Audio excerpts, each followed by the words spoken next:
Hey guys, welcome back to another episode of Creating Hanley. I am the Hanley at Creating Hanley, and we are still doing this Shamrock 8-point star block of the month for our Sew a Year Full of Stars. Quilt along, quilt as you go. So, in the last two episodes, we showed you how this is going to come together. So 16 inside blocks of 2.5-inch squares, 12 of the white ones on the outside of 2.5-inch squares, including these cornerstones, and then you want to make your half square triangles. Now, the recommendation is to make these blocks, these 8 blocks, 2, 4, 6, 8, 10, 12, 14, 16. No. One. I don't know. Did I just count that wrong? You need 2. 2, 4, 6, 8. Yeah, I just counted that wrong. You need 8 separate 3-inch blocks. Just make them 3-inch to be on the safe side. When you make your half square triangles, that is going to shrink your 2.5-inch square. So it won't be a 3-inch square anymore. It'll be closer to 2.5 inches. And then when you trim them, you will trim them to your 2.5-inch squares so that everything is even. Okay? I hope that kind of made sense in the last video. If not, now it definitely makes sense. Because when you sew your half square triangle units together, they will be smaller, as you can see, than the 2.5-inch squares surrounding it. So now I have this gap here, right here and here, where the units came together. So that can be significant in your quilt. So you want to make these half square triangle units a little bit bigger than your 2.5-inch squares. 2 3/4, 3-inch squares are definitely a safe bet because you can always trim them down. Okay? Now, here's where we are so far. I went ahead and did this off camera because you don't need to see me, sew together 32 squares or whatever they are. So, let me bring this over here for you guys to see. And I'm sorry about all the shakiness of the video. So, here we are. So, what I did was I chain pieced these together. So here's the units that I sewed together so far. So these units, again, you can tell that they're a little bit smaller than the 2.5-inch squares. So I'm imploring you, make them a little bit bigger. But I sewed this row together, so these are all together in one piece. And then what I did was I took, 2 at a time, and I sewed those 2 at a time together. And then I sewed those 2 units together, those 2 units, and then I made these rows. And then you sew these rows together until you have those rows sewn together. So what we're going to do right now is we're going to sew these rows, we're going to sew this together, we're going to attach this column, and then we're going to attach the top and bottom. And then, sorry about all the shakiness of the camera, guys. I know, I apologize for that. I get it. And then I'm going to show you how we're going to FrankenBat. We're going to create a piece of FrankenBatting, 12.5-inch square of batting from this 100% cotton batting. And it's a nice it's thin, but it's nice and warm. And we're going to create a batting for that so I can use up the piece that I have. Okay, so let me bring this to the sewing table, and then we're going to sew it together. We're almost done, guys. How about that? We're trucking along. Okay, so now, this is a pretty scrappy block, right? Every square on here is different. So we are going to sew these 2 units together, and then once that unit's together, we're going to sew these 2 units together because I already sewed this unit together. Okay, so we'll set this aside.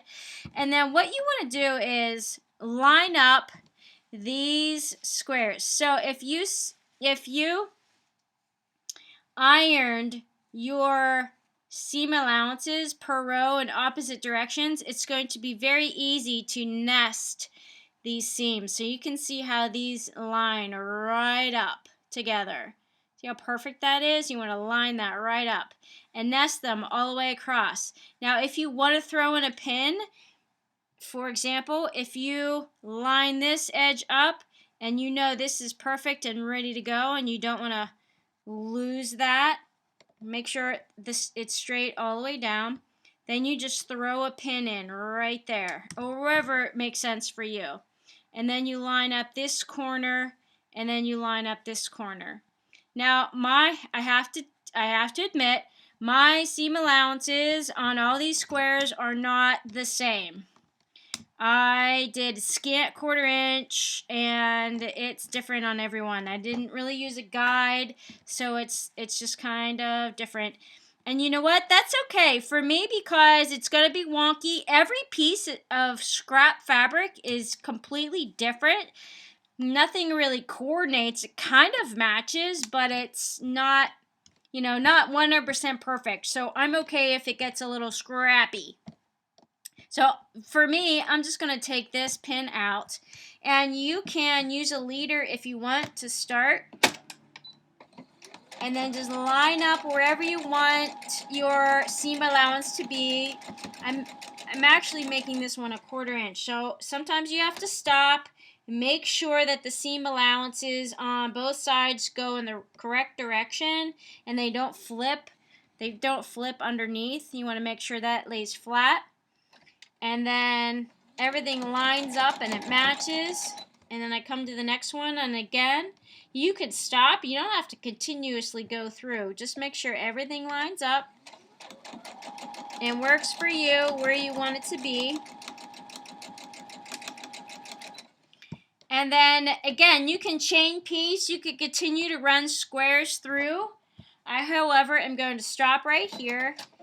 And I'm going to open this up so you guys can see. I did not make those seam allowances perfect at all. This is way wonky.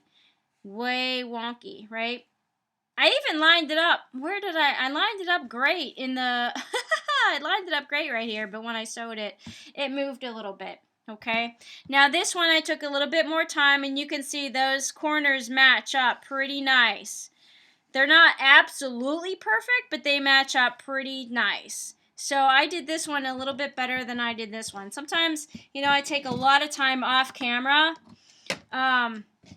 And you can see right here at the edge, this doesn't even match, and that should have matched. And that's why these are off. That's why, and then at the end, it becomes really wonky, right? It becomes really wonky at the end. So you don't want to do that. But, because I'm trying to save time on camera, because I don't have an edit feature, I just kind of go through it really quickly, and then that's what happens. So I ironed down the seams to make them lay flat. I like a flat surface of fabric to work on. I don't like it all, crinkly crazy.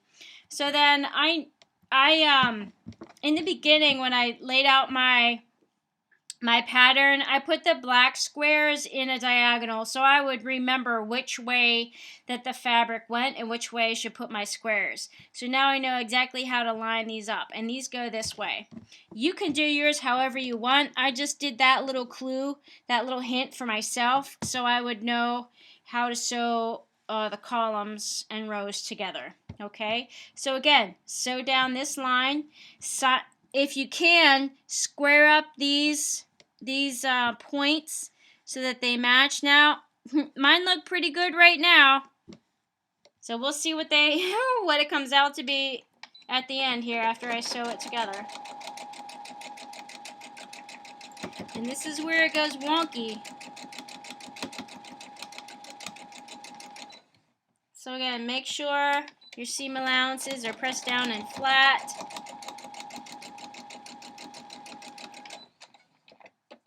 Sew off the edge, and then open it up and see what we have. Okay, that's actually not too bad, guys. That's not too bad. It's a little bit off, but it's not super bad, right? So you can see, you know, it's not super bad. Oh, goes like this. You know, and then when you quilt all over it, it's not really going to be a big deal. And if you're making it for yourself, you know, that's for you to look at. If you're making it for somebody else, if you're making this for a gift, you know, maybe they won't really know or care. You know what? I'm going to flip these, I'm going to flip this around. So I just ironed, I don't know if you could see that, I ironed the seam allowance one direction, but they're all pointing up. So I'm just going to put them all in the same direction. That actually does make a difference on your squares on the front. So you can use steam if you want. I just have a dry iron right now. And again, I use my painter's squirt water for the steam.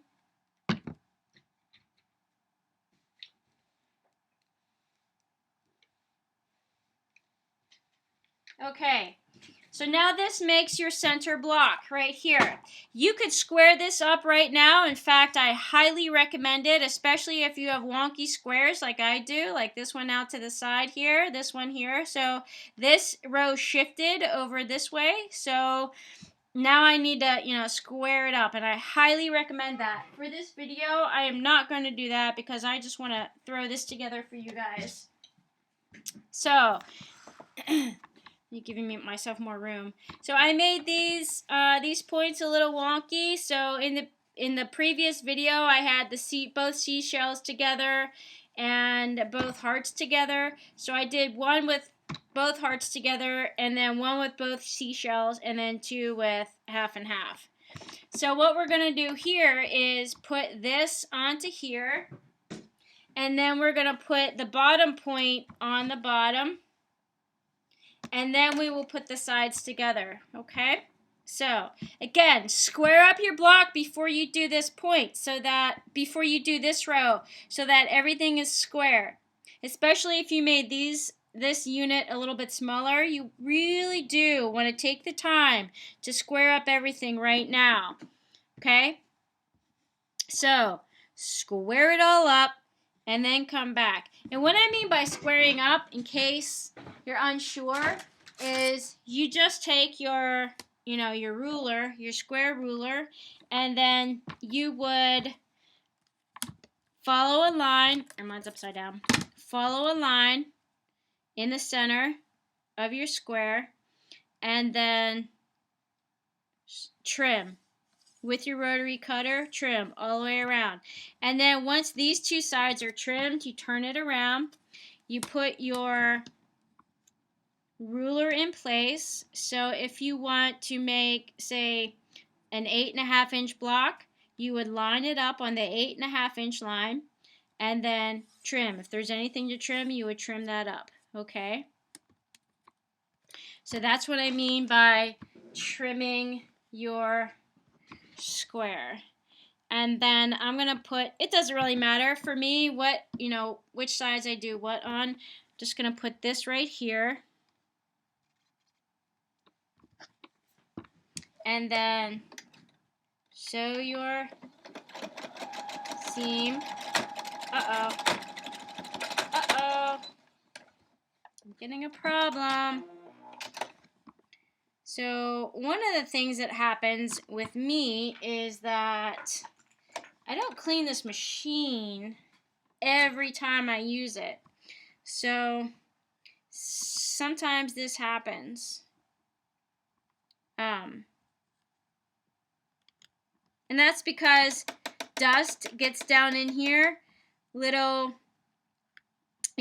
threads and super teeny tiny fibers. So, fabric fibers and thread fibers, they all create dust down inside your machine, and then it creates issues with how the machine functions.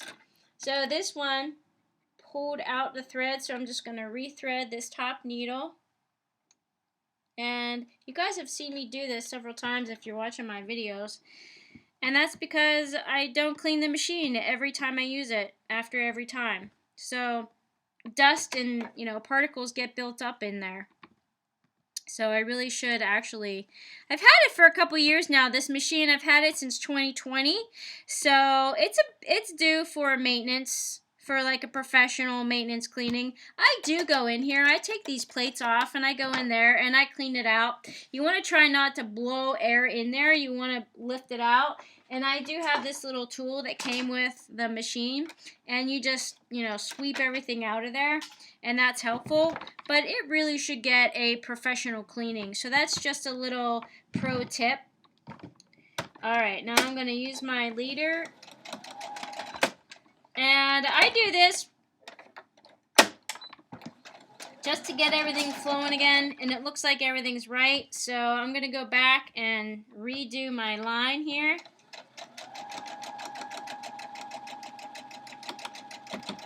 Okay, now I flipped up a seam, which I didn't intend to do, but that happened, and I didn't stop it from not happening. And when I flip it open, I'm going to see if that really matters. If it matters, then I'll see right here. This seam kind of opened up, and I didn't really want that. So when I open this, if it matters, and it doesn't matter, you can't tell. So when I quilt that, you're never going to know that the seam opened up on the back side. It's all sewn together, nice and tight, so I'm good with that. Now, that top point is sewed in. So now I have 1, 2, 3 points. Now I'm going to sew the bottom on. And where did my bottom go? Here it is. Okay, so I'm going to sew this right on here. Flip right sides together. So if you need to visualize it, just visualize it yourself, right? So you have this column and you put it onto this square, and this is where you want the sew line. So then you just flip it over, right sides together, align these edges as best you can. Again, if you need to trim, trim. So you line these edges, align this edge. Okay. And again, make sure the seams underneath are flipped the way you want them to be.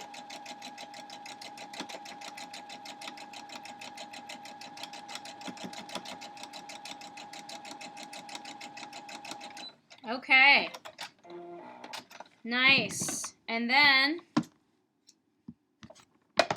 open that up. And again, I like a flat surface to sew on instead of this wonkiness here. So see how it like kind of bows out? I like a flat surface, so I'm just going to iron this down right now. And you can do the same. And again, you want to just iron. When you iron, just keep your iron, just press it. Don't swirl it around. Just press. And again, if you want to use a little bit of steam to help loosen up the fabric, you can, and help it to lay a little bit more flat. So the water should be pure water. You probably do not want to put tap water in your iron or in your painter's, or sometimes hairdressers use this in your spray bottle, because that creates not chemicals, it creates like salts that get stuck in your machine. And I keep saying machine, in your iron. And I just use a lint roller, and I keep my surface, I try to keep it as lint free as possible. Now here's where the side column goes. So now I'm creating a point out here. So again, there we go. You want to line up the side and the sides. So if you did not square up any of your blocks or rows, if you did not square up this block or your columns, things might get a little bit wonky. And so again, you can still, so this middle line here, this middle seam, you want to line up with this middle seam. Okay? Now again, if you want to throw in a pin, go ahead and throw in a pin, just to keep everything in alignment right in the middle. Okay, there we go. So here we go, guys. Almost done.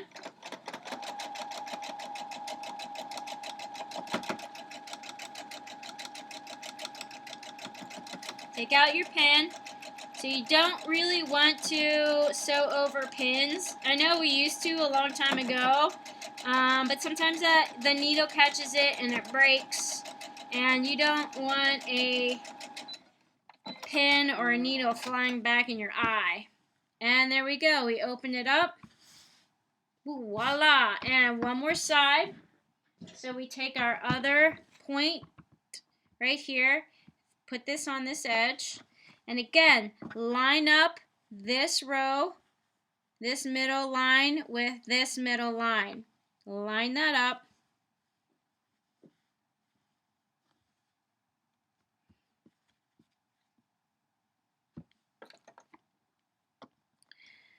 So if I make sure these seams nest, so this seam and this seam are going in opposite directions. This seam is going this way, and this bottom seam is going this way. So that means these two will nest nicely, and that line should sit, they should sit together perfectly. I'm just going to throw a pin in there to make sure it does not move, and then line up this edge, and then line up this edge, and then go for it. Now, because I did not square, look how much I am off on this side. So I'm going to have to use a definite, probably 1/2 inch seam allowance. So I'm going to start on this side because I can see better from this angle. Okay. All right, here we go. Now again, you can use a leader if you want to, just to make sure it's all working the way it should. And then I'm not pushing this through, I'm just guiding it so that these seams stay down. And again, you want to make sure that the bottom seam is in the right direction. Use your guide. So I'm using my guide on my presser foot right here. Uh-oh. Alright, and there we go. Now I know the bottom... No, that's right. Okay, I thought I had made a mistake and that seam flipped up, but it did not, so we are good. So I'm going to cut this leader off here. Don't need that. And now if I open this up, this line is in the same line as this one. Hooray! And same with this. This line is in the same line with this, so it goes straight across. So there you go. This line is in the straight line with this, but then this seam gets a little bit wonky, and then so it gets a little bit out of line this way, but this is straight. Okay? So now you've just created your 8 points. 1, 2, 3, 4, 5, 6, 7, and 8. Back to the beginning. There's your 8-point block, guys. That's your 8-point block. Whoop, it's upside down. Let me iron it real quick so it lays flat. A little bit more flat for you.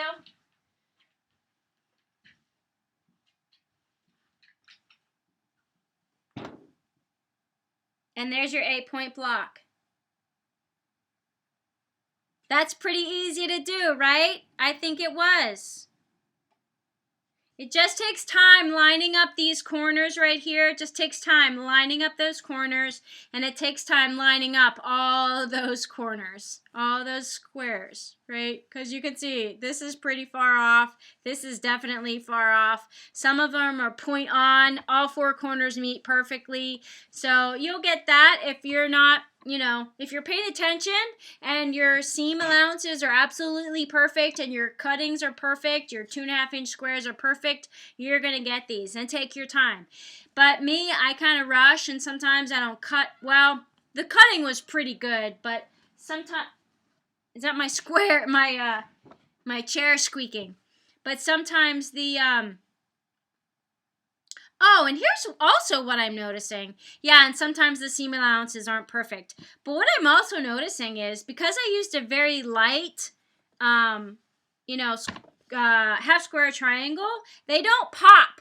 They are much farther in the background, especially if you come out back here. Those points are not popping. So, there is another lesson for you guys. If you wanted your, you know, like the top and side points to pop, use a darker color. But you can tell because I used the black sash, you know, the squares in this diagonal, they go in the same direction. And I used a yellow, turquoise, this way. So they kind of work out too. All right, so that's that. So we're at 25 minutes. I wanted to do a FrankenBatting real quick for you guys. Now, I told you I had this 100% warm and natural. I have this sheet right here. This is big enough. If I fold it in half, this will cover this. Okay? But I have just a little bit out here and a little bit out here that I need. So because it is twice as long, I'm just going to cut this in half. And I'm going to try to be a little bit more precise. Normally I'm just like rushing through and doing this. But I want to line up these edges so I get enough space. And then I'm just going to cut right on the fold right here. Just cut right on the fold. And then you sew these lines together. These edges are already straight. So I'm just going to set my... Oh, there's the cat. I'm just going to set my machine to a zigzag stitch. Zigzag. I'm using a 6mm wide. I'm using a 6mm wide zigzag stitch and a 1.8mm length stitch. Okay? So just put these together, line up this edge, and then put it through.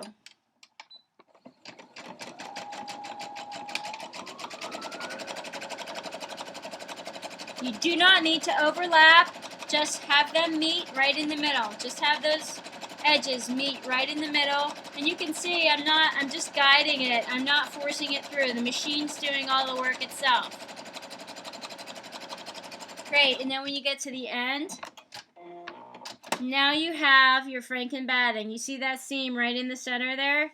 That creates a nice big surface area so that you can put your block right on the top of that, and you have enough batting around the edges that you do not need to trim. So see how that worked? I just had a piece big enough just for that, just to do that. And then there you go. And then you put your backing on it, whatever you're going to put on the back of it. So you put those two together. And there you go, guys. Okay?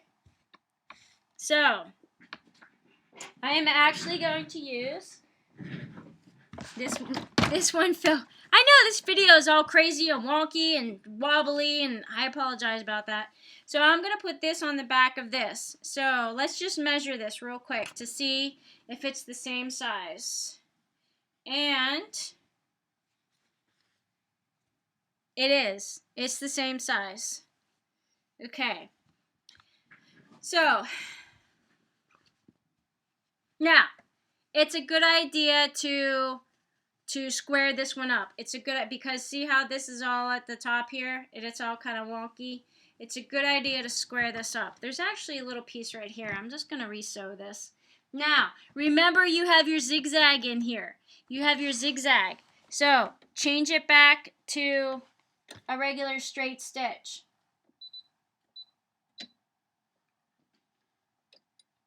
I'm just going to reinforce this line. There we go. The sew line right here. Just reinforcing it. There, right at the edge. Okay. Reinforce that so that everything, and you can tell if you pull on it, if there's any holes, if you create any holes by pulling, then re-sew. Just re-sew that whole line. So I can tell everything is pretty tight. I'm pulling on it and no holes are created. So we're good. I'm going to make sure this is nice and flat.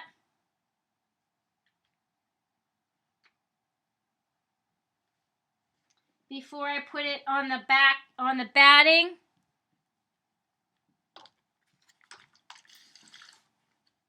Okay. Yeah, you guys can see that. Flat before I put it on the batting.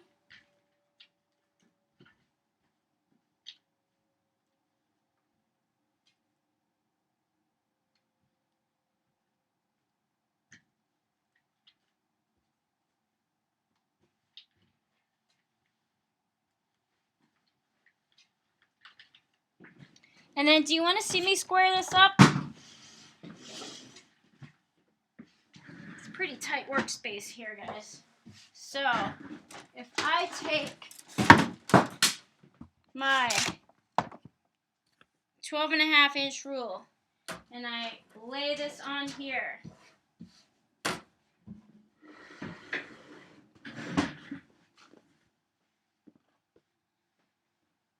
lay this on here on my cutting surface, and I look at it, I can see it is a little bit wonky over here and over here. It is a 1/2 inch, it is a 1/4 inch narrow on this side, and about 1/4 inch, it goes in a 1/4 inch on this side, narrow, right here on this spot.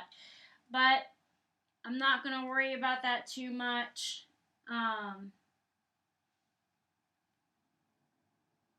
Yeah. So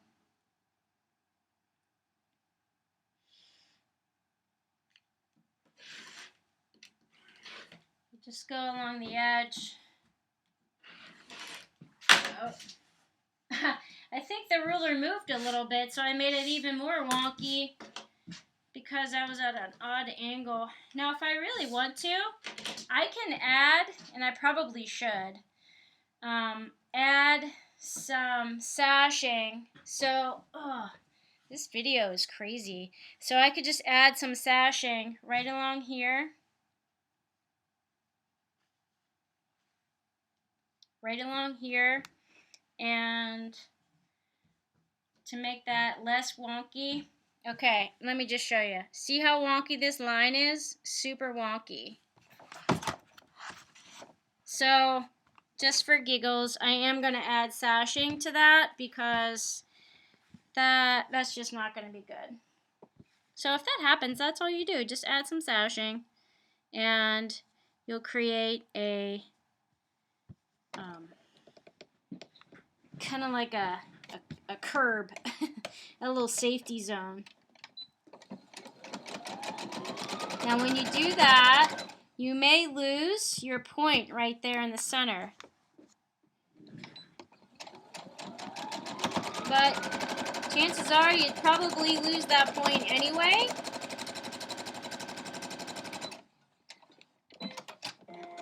Now let's open that up and see. Yeah, we lost that point right there in the center. We lost that point. But fortunately, it's white, so you can't really tell a whole lot anyway. Now I'm going to add some more sashing on this side.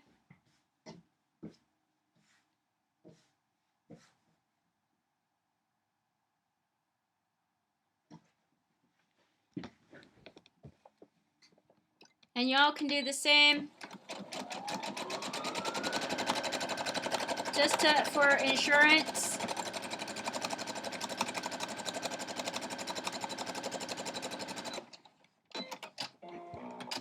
Just for insurance. Now you can always check on the back to see if that fabric caught, and this part did not catch. Right there, there's a tiny little hole. So I may have to sew that again. Yep, you can tell right here. See, you can see that. There's a tiny little hole. And if I pull it, it'll create a bigger hole. So I'm going to sew on this side where I can see. So the other way, you kind of sewed blind because all these seam allowances were behind you. Were behind your field of vision. But now you can see them clearly, and I can see that I sewed up all the edges. So when I sew this back together and I pull on it, no holes. Yep, I did lose a little bit of a point right there, but it's not as bad on this side as it is on this side. Okay. So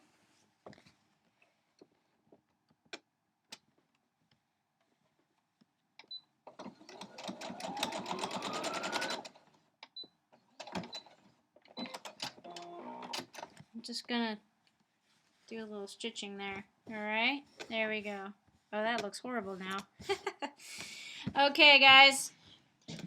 Now you put this on your FrankenBatting. So here is the prototype that I made before. Put that together, and then you put this on the back. And you pin it together. And you can, if you can, so again, you want to square this up, square it up. Now that you put your sashing on, it's probably going to be bigger than the batting that you cut. So square it up and then line up these edges as best you can. Line up those up and then